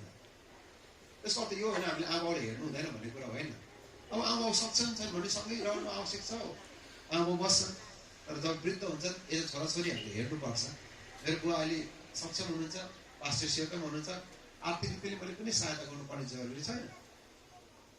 अनि मैले राति हेर्नु पर्दैन, तर म विश्वास गर्छु एक दिन उहाँहरू वृद्ध हुनुहुन्छ, यसो छोरा मैले मेरो आमा र बुवालाई देखभाल गर्नुपर्छ। र अहिले मैले गर्नु पर्दैन, मेरो आमा र बुवा उनीहरूको लाइफ इन्जोय गरिराख्नु भएको छ। मेरो आमा र बुवाले कहिले मन दुखाउनु भएको छैन मेरो छोरा बाहिर बस्यो भनेर। उहाँले त्यसो गर्नु पनि हुँदैन, किनकि पति पत्नी चाहिँ एउटा सम्बन्ध। यसरी भाइ र बहिनी धेरै केही महिना अगाडि मात्रै मेरोमा आउनु भएको थियो। बहिनी चाहिँ माइत गएर पछि 6 महिना भएको रहेछ। एकदम धनी मान्छे, कार नेपालमा कार भएको भने चाहिँ एकदम धनी मान्छेले आफ्नो व्यापार व्यवसाय भएको चाहिँ। अनि भाइले चाहिँ भन्दो रहेछ, तिमी मेरो आमा बुवासँग नबस्ने भए म तिमीलाई त्याग दिन्छु, आमा बाउसँग बस्नुपर्छ, तिमी बस्दिनौ भने तिमी जस्तो जाउँछु जाऊ है, माइते बस्छौ माइते बस्छ, तिम्रो कुरा हो, तर आमा बाउसँग बस्छौ भने मात्रै घर आऊ, म लिन आउँछु, नत्र म लिन आउँदिन। 6 महिना भएको रहेछ। उहाँको पास्टरले मलाई भन्नुभयो, अनि मैले बसेर कुरा गरेँ। भाइ धनी मान्छे आफ्नो कारमा उहाँ आउनुभयो, अनि आउँदै बहिनीलाई लिएर आउनु। बहिनी चाहिँ माइतबाट छ, अनि सबैजना मिलेर उनीहरू आएको रहेछन्। कुरा गर्दैको भाइ यति साह्रो ढिट कि म श्रीमतीलाई छोड्छु तर आमालाई छोड्दिनँ भन्छ। अनि मैले उसलाई बिब्लिकल सबै कुरा बताउँदै गएँ। मैले उनको आमा बुवालाई सोधेँ, तिम्रो आमा कति वर्ष? बुवा 52 वर्ष। आमा कति? 42-43 वर्ष। 52 वर्षको बुवा, ठुलो घर छ, सहरमा घर छ, उनको आम्दानी प्रशस्त छ, उनलाई केही कुराको खाँचो छैन, महिनाको 1 लाख रुपियाँ कमाउनुहुन्छ उसको आमा र बुवाले। र छोराको एउटै कुरा चाहिँ के छ, छोराको बिजनेस छ। छोराले के भन्छ, आमा बुवासँग हामी सँगै बस्नै पर्छ भन्छ। तर सासु र बुवाको झगडा परिरहेको छ। मैले भने भाइलाई, भाइ तिमीले जुन कुरा गर्दैछौ होला, तिमीले चाहिँ ह्युमन पर्सपेक्टिभबाट कुरा गर्नु राम्रो हो अहिले, तर तपाईँले कुरा बुझ्नुपर्छ, तपाईँको जीवनको लागि तपाईँको पत्नी चाहिँ पहिलो। आफ्नो पत्नीको लागि सबै कुरा छोड्नुपर्छ भने तिमी रेडी हुनुपर्छ। यो कुरा मैले बुझाउँदै गएपछि उनीहरू त्यहाँ फर्केर गए। अनि पछि थाहा भयो, म एक दिन त्यो बाटो चाहिँ सहरमा भएर गइरहेको थिएँ। भाइले देखेछ परैबाट कुदेर आयो भाइ। अनि उहाँले भन्नुभयो, तपाईँले दिएको सल्लाहले काम गर्यो, म मेरो श्रीमतीसँग अहिले बाहिर छु, एकदम राम्रो भयो, मेरो श्रीमती र सासुको सम्बन्ध पनि राम्रो भएर गयो। भाइले बुझेको कुरा चाहिँ आमा बुवा चाहिँ पहिलो हो। बाइबल भन्छ पत्नी चाहिँ पहिलो। त्यसको अर्थ आमा बुवा चाहिँ दोस्रो दर्जाको भन्ने चाहिँ होइन है। आमा बुवाको स्थान आमा बुवाकै छ। त्यो कुरा हामीले कहिले नकार्नु हुँदैन। आमा र श्रीमतीलाई कहिले तुलना गर्नु हुँदैन। आमा जस्तो डिग्निटी सम्मान बाइबलमा अरू कुनै छैन। आमालाई पत्नीको ठाउँमा कहिले पनि तुलना गर्नु हुँदैन।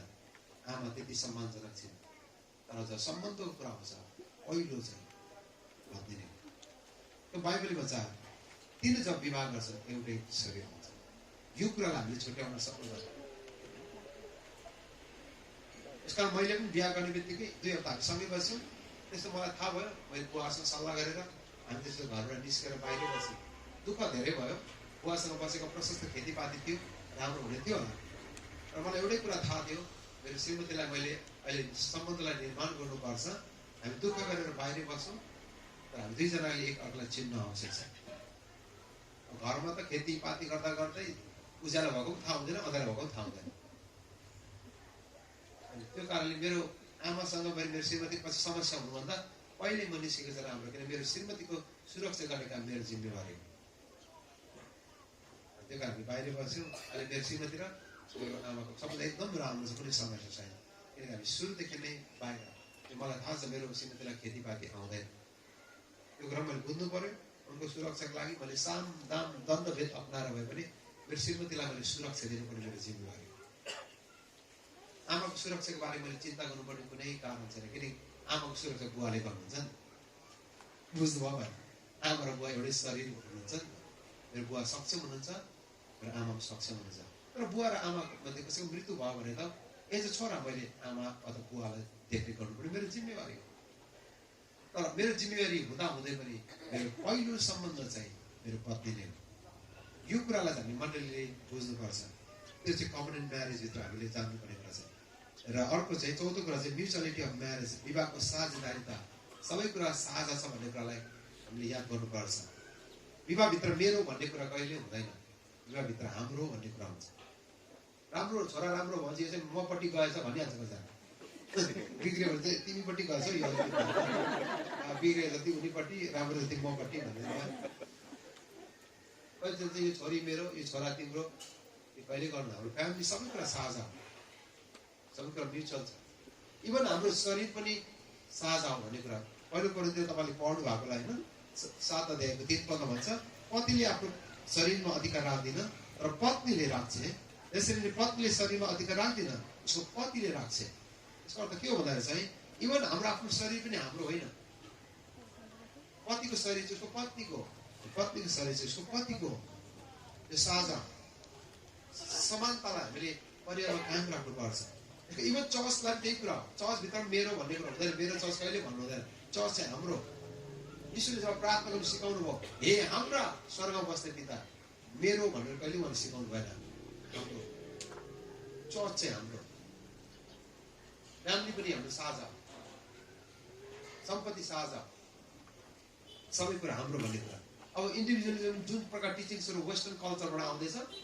तपाईँले थाहा पाउनु भयो होला इन्डिभिजुअल कुराहरू सबै कुरा चाहिँ आफ्नै भन्ने कुरा उता चाहिँ विदेशतिर चाहिँ श्रीमानको आफ्नै सबै कुरा हुन्छ श्रीमतीको आफ्नै हुन्छ एकाउन्ट पनि आफ्नै बनाउँछ आफ्नै कमाउँछ अनि मिलाएर तिमीले यति कमाएर ल्याएको छ यति हाल मैले यति हालेर दुईजना पैसा मिलाउँछ कतिवटा सबै त कल्चर छैन तर कतिवटा वेस्टर्न कल्चरमा चाहिँ तपाईँले देख्नु होला यहाँ घुम्न आउनेहरू बुढाले केरा किनेर आफै किनेर खान्छ बुढीले आफै किनेर खान्छ र आफ्नै पैसा छ नराम्रो हाम्रो नेपाली कल्चर जस्तो धनी कल्चर संसारमै छैन लाग्छ हामी त एउटा केरा किनेर भाँचेर खान्छौँ उनीहरू त गोराले आफू पनि किनेर खान्छ त्यसमा हाम्रो यो साझा भन्ने कुरालाई हामीले यो चाहिँ बिब्लिकल हो यो चाहिँ बाइबलीय हो हामी सबै कुरा बाँडेर खान्छौँ नि त बाँडेर खाने त बाइबलीय कल्चर हो नि त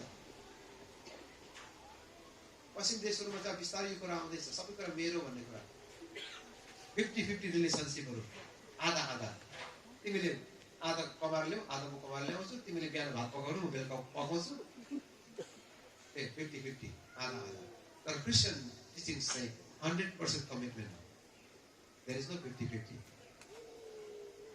आधा आधा होइन तर हामीले पूर्ण रूपमा सबै कुरालाई साझा लिनुपर्छ अन्तिम कुरा भनेर ब्रेक गर्ने छ त्यो चाहिँ के भन्दा चाहिँ महत्त्वपूर्ण कुरा चाहिँ एक्सक्लुसिभ अफ म्यारेज भन्छौँ विवाह चाहिँ दुईजनाको बिचमा मात्रै एक्सक्लुसिभली दुईजनाको बिचमा मात्रै यसको अघि मैले सुरुमा भने कम्युनेन्ट म्यारेज एक्सक्लुसिभ म्यारेज हो एक्सक्लुसिभ म्यारेज भनेको चाहिँ त्यो भित्र तेस्रो व्यक्ति आउनु मिल्दैन जुन दिन तपाईँले र मैले विवाह गर्यो त्यो दिन हामीले सदाको निम्ति अरूको निम्ति ढोका बन्द गरेका छौँ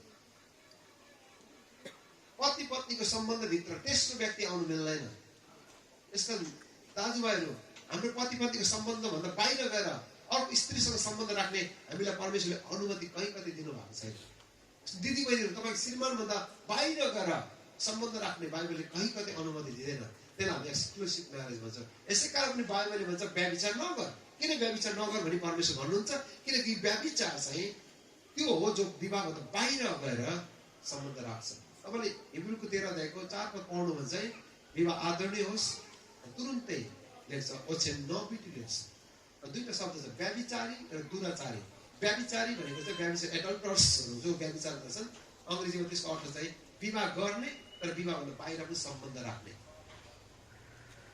एक्स्ट्रा म्यारिटल लभ एफेयर भन्छ हामी विवाह गर्ने आफ्नो पत्नीसँग तर पर स्त्रीसँग पनि सम्बन्ध राख्ने विवाह गर्ने पर पुरुषसँग पनि सम्बन्ध भएको त्यसलाई हामी व्यभिचार भन्छौँ तर दुराचार भनेको चाहिँ विवाह नगर्ने तर सम्बन्ध राखिराख्ने सेक्सुअल इमोरालिटी अझ त्यसलाई फर्निकेटर्स हुनेछ त्यही हो बिहा नगरेकोहरू पनि सम्बन्ध बाहिर राख्छ त्यसो फर्निकेटर्स हो यो दुवैलाई परमेश्वरले इन्साफ गर्नुहुन्छ व्यभिचार बाइबलले नगर 10 आज्ञा जब परमेश्वरले दिनुभयो दुईटा आज्ञा तपाईँले याद गर्नुहुन्छ परिवारसँग 10 आज्ञामा पाँचौं र अन्तिम आज्ञा चाहिँ परिवारको विषयमा छ पाँचौं आज्ञा चाहिँ मैले व्यभिचार नगर 10 आज्ञामा र अन्तिम आज्ञा छ अर्को पत्नीको लोभ नगर भनेको छ हेर्नुहोस् है त कसको लोभ नगर रे अर्को गाई वस्तु अर्को पत्नीको लोभ नगर के भनेको त्यही व्यभिचार भनेको कसैको परिवारमा कुनै व्यक्ति आउनु भनेको त्यो परिवारलाई ध्वस्त बनाउनु हो त्यो विवाहको करारलाई तोड्नु हो यसको हाम्रो ढोकालाई सदाको लागि बन्द गर्नुपर्छ यसको मृत्युले अलग नगरेसम्म तिम्रै मात्र पत्नी अथवा पति हुनेछ भन्ने अर्थ यही नै हो हामीले अरूको निम्ति सदाको लागि हाम्रो ढोकालाई बन्द गरेका छौँ यो विवाह हामीले बुझ्न आउँछ यो चाहिँ फाउन्डेसन हो त्यो विवाह चाहिँ करार हो हामीले यो कुरा बुझ्न सक्यो भने म विश्वास गर्छु हाम्रो परिवारहरू बलियो भइरहेको छ धेरै वर्ष अगाडि एकजना भाइले मलाई एउटा सम्मेलनमा भन्नुभएको थियो म स्वर्ग जान्छु कि जाँदिनँ पहिला भनौँ न किन के के गरेँ त्यस्तो पाप र स्वर्ग जाने नजाने मेरो छिमेकी मेरो आफन्तै पढ्ने त नजिक त होइन मेरो काकी पढ्नेसँग मेरो सम्बन्ध छ काका चाहिँ बाहिर विदेश गएको छ काकीसँग मेरो सम्बन्ध ध्यान बढ्दैछ कम्ती झोक चलेको होइन एक दुई झापड दिएर सुरु गर्नु लाग्थ्यो तर है सम्मेलनको विषय म अहिले कुरा गर्दिनँ भाइ मेरो तपाईँसँग कुरा हुँदैन घरै कुरा गर्नु कोठामा आउनु मैले कुरा सबै कुरा बताएपछि एक दुई घन्टा भाइ रोयो त्यसो जाने है अनि पुरै जोडेको जान्थेँ मैले छामाको म यो अब गर्दिनँ मैले यो कुरा बुझेँ अनि कतिवटा रिलेसनसिपभित्र अर्काको परिवारमा गएर परिवार फुटाउनेहरू रिलेसनसिप त्यसमा बाइबलमा श्रेष्ठ फ्याउरा भनिन्छ अर्काको विवाहमा गएर पस्ने फ्याउराहरू जसले नजानिकने त्यो परिवारलाई ध्वस्त बनाउँछ दुलैले भन्छ हाम्रो फुलमा लागेको ताकको फुलबारीलाई बिगारिदिने यी सानो सानो फ्याउराहरूलाई समाधान आज कतिवटा फ्याउराहरू छन् हाम्रो परिवारलाई ध्वस्त गर्ने ती फ्याउराहरू आइदिन्छन् कहिलेकाहीँ चाहिँ त्यो फ्याउरा चाहिँ आउटसाइड द म्यारेज डेथ लड अफ रिलेसनसिपहरू विवाह गरेर पनि बाहिर सम्बन्ध राख्ने ती फ्याउराहरूले हाम्रो परिवारलाई ध्वस्त बनाउँछ त्यो विषयमा हामी सजग रहनु आवश्यक छ किनकि परमेश्वरले राखिदिनु भएको चाहिँ विवाह चाहिँ एक्सक्लुसिभ हो अहिले संसारमा थुप्रै वैज्ञानिकले थुप्रै विधिहरू प्रविधिहरू ल्याएका छन् र ती कुराले पनि कहिलेकाहीँ हामीलाई च्यालेन्ज गर्छ म तपाईँलाई एउटा उदाहरण दिन्छु तपाईँले अहिले कतिजनाको छोरा मान्छेको यदि शुक्रकिटमा तपाईँको क्रोमोजोममा समस्या छ भने जस्तो तपाईँको शुक्रकिटमा चाहिँ वीर्यमा चाहिँ यदि सन्तान नहुने यदि रोग अथवा समस्या छ भने च्यालेन्ज छ भने डक्टरले के भन्छ भन्दाखेरि चाहिँ तपाईँको लागि सोल्युसन छ भन्छ तपाईँले जति पुरुषहरूले जति औषधि गरे पनि यदि सन्तान भएन भने चाहिँ डक्टरले के भन्छ भन्दा चाहिँ तपाईँको लागि अर्को पनि अप्सन छ भन्छ त्यो अप्सन चाहिँ एआइडी भन्छ होइन आर्टिफिसियल इन्सेमिनेसन बाई डोनर अनि त्यो वीर्यहरू चाहिँ शुक्रकिटहरू चाहिँ थुप्रैले डोनेसन दिएको हुन्छ अस्पतालमा त्यो राखेको हुन्छ अनि उनीहरूले के भन्छ भने तपाईँ चाहनुहुन्छ भने यो अप्सन छ भन्छ अनि आज धेरैजना त्यसरी सन्तान जन्माएको छ डक्टरले त्यो तेस्रो पुरुषले डोनेसन दिएको त्यो शुक्रकिटलाई आमाको गर्भाशयमा लगेर डक्टरले राखिदिन्छ अनि त्यहाँबाट उनी गर्भवती हुन्छ अनि सन्तान जन्मिन्छ र इभान्जलिकल चर्चहरूले हामी मण्डलीले त्यो कुरालाई अस्वीकार गरेको एउटा कारण छ किनकि त्यो चाहिँ आफ्नो श्रीमानबाट आएको होइन तेस्रो पुरुषबाट ल्याइएको कारणले मेडिकल्ली एथिकल्ली संसारको एथिकल्ली यसलाई अप्रुभेबल भए पनि सहमति जनाएको भए पनि मान्य भए पनि हामी चर्चले बाइबलले हामीलाई नदिएको एउटा कारण त्यो हो किनकि त्यहाँ चाहिँ तेस्रो व्यक्तिलाई ल्याइने कारणले मैले बुझ्नु होला है अनि त्यो विधिहरू पनि समाजमा छ कतिजना श्रीमान श्रीमती त्यो गरेका छन् तर हामीलाई थाहा हुँदैन सबैजनालाई कि डक्टरले त्यो कुरा सेक्रेट राख्छ गोप्य राख्छ कसैलाई भन्दैन तर त्यो पुरुष अब पुरुषले नागर्दछ भन्ने भन्नुभन्दा तु गर्दिनँ भन्छ है तर त्यहाँ चाहिँ अर्कै पुरुषको शुक्रकिट ल्याएर राखिन्छ त्यस डक्टरले सहायता गर्छ अन्त दिदीबहिनीको अन्डाशयमा लगेर त्यसलाई राख्छ त्यसबाट चाहिँ उनी गर्भवती भएर नानी जन्माउँछ अनि सुरोगेट मदर्सहरू जो आमाको गर्भ हुन सक्दैन भने अहिले भाडाको कोकहरू पनि बजारमा छ पश्चिमी देशहरूको त पत्रिकामा आउँछ कसैलाई छोराछोरी जन्माउनु चाहियो हामीलाई कन्ट्याक्ट गर्नु होला भनेर केटीहरूले फोटोसहित राखेको हुन्छ अनि तिनीहरूले चाहिँ तपाईँको लागि छोराछोरी जन्माइदिन्छ त्यो कन्ट्र्याक्ट हुन्छ लिगल कन्ट्र्याक्ट हुन्छ कानुनी वैधानिक रीतिले सम्झौता हुन्छ कागजमा म यति लाख रुपियाँ दिन्छु तिमीलाई म 5 लाख दिन्छु मेरो लागि नानी जन्माइदियो भन्छ अनि त्यो श्रीमानको पुरुषको शुक्रकिट चाहिँ डक्टरले ल्याएर केटीको गर्भाशयमा राख्छ र उनी गर्भवती भएर नानी जन्माइदिन्छ नानी जन्मेको दिन त्यो केटीलाई त्यहाँबाट उसको एग्रिमेन्ट सिद्धियो त्यो नानी परिवारले लिन्छ अनि त्यो केटी जान्छ अनि उसले फेरि एडभर्टाइज दिन्छ अरू कसैलाई नानी चाहियो फेरि सम्पर्क राख्नु होला भन्छ ऊ चाहिँ नानी जन्माउने फ्याक्ट्रीको रूपमा काम गरिरहन्छ त्यसलाई हामी सुरोगेट मदर्स भन्छौँ सुरोगेट मदर्स पनि क्रिस्चियनहरूले एडप्ट गर्न नसकेको कारण त्यो कि त्यसमा चाहिँ अर्को स्त्रीलाई परिवारमा ल्याउने कारणले किन यो विवाह चाहिँ करार हो जुन चाहिँ सेक्रेट छ जुन चाहिँ परमेश्वरले एक्सक्लुसिभली पति पत्नीको विषयमा राखिदिनु भएको छ बेस्ट वे चाहिँ कसैको नानीहरू छैन भने एडप्सन सबभन्दा बेस्ट हो धर्मपुत्र राख्ने जुन चलन छ मेरो व्यक्तिगत सल्लाह चाहिँ त्यो किनकि हामीलाई पनि परमेश्वरले एडप्ट गर्नुभयो बाइबल एडप्टेड सन भनेको हामीहरू उहाँको धर्मपुत्र हुनलाई उहाँले हामीलाई बोलाउनु त्यसो गर्ने उपाय पनि छ मलाई थाहा छैन तपाईँलाई कुन चाहिँ बेस्ट लाग्छ तर यो मेडिकल्ली थुप्रै विज्ञानले ल्याएका प्रविधिहरू छन् जस्तै विवाहको जुन एक्सक्लुसिभनेस छ जो विवाहको दुईजनाको बिचमा मात्रै भएको सम्बन्धलाई तोड्नलाई थुप्रै मेडिकल अप्सन्सहरू आइरहेको छ। हामी मण्डलीहरू यो विषयमा अनभिज्ञ रहनु हुँदैन। करारको विवाहलाई हामीले बुझ्यौँ भने त्यसले हाम्रो विवाहलाई बलियो बनाइराख्नेछ। समस्या आउँदैन भन्ने कुरा होइन, समस्या आइरहेको छ, तर करार भन्ने कुरालाई हामीले बुझ्यौँ भने हामी जस्तो सुकै चुनौतीको बिचमा पनि हाम्रो विवाहमा हामी स्थिर रहिरहन सक्नेछौँ। विवाहको उद्देश्य समस्या रहित घर बनाउनलाई होइन, तर समस्या आउँछन्, तर ती समस्यालाई अब मैले जीवनमा परिपक्व पार्ने एउटा कारणको रूपमा बुझ्दै हामीहरू समस्यामाथि अघि बढिरहन सकौँ। समस्या आउँछ, तर परमेश्वरले हामीलाई विजय हुने बाटोहरू पनि परमेश्वरले दिनुहुनेछ। र अहिले म यहीँबाट कन्टिन्यू गर्नेछु, मेरो टाइम पनि सिद्धिएको छ। र मेरो यो प्रार्थना छ, हामी जतिजनाले अहिले यो कुरालाई बुझेका छौँ, हाम्रो मण्डलीले यो कुरा बुझाउनुपर्छ, किनकि विवाह चाहिँ करार हो भन्ने कुरा। नत्र भने कन्ट्र्याक्चुअल म्यारेज चाहिँ अहिलेको युगको सबभन्दा ठुलो ओपन प्लेटफर्म भएको छ, जहाँबाट धेरै युवा पुस्ताले यो कन्ट्र्याक्चुअल म्यारेजलाई बढी जोड दिएको कारणले च्यालेन्ज छ, हाम्रो मण्डलीहरूमा चुनौती छ। तर हामीले करारलाई मण्डलीमा बढाउनुपर्छ, त्यो चाहिँ परमेश्वरको इच्छा हो। र जो जति हामी विवाहितहरू छौँ, हाम्रो विवाहमा हामी विश्वास रहिरहन सक्छौँ, किनकि तपाईँको विवाह करार हो। अनि त्यो करारमा हामीलाई रहिरहनुलाई परमेश्वरले सहायता गर्नु। र अहिले हामी यही राख्नेछौँ, त्यसपछि हामी कन्टिन्यू हुन्छ।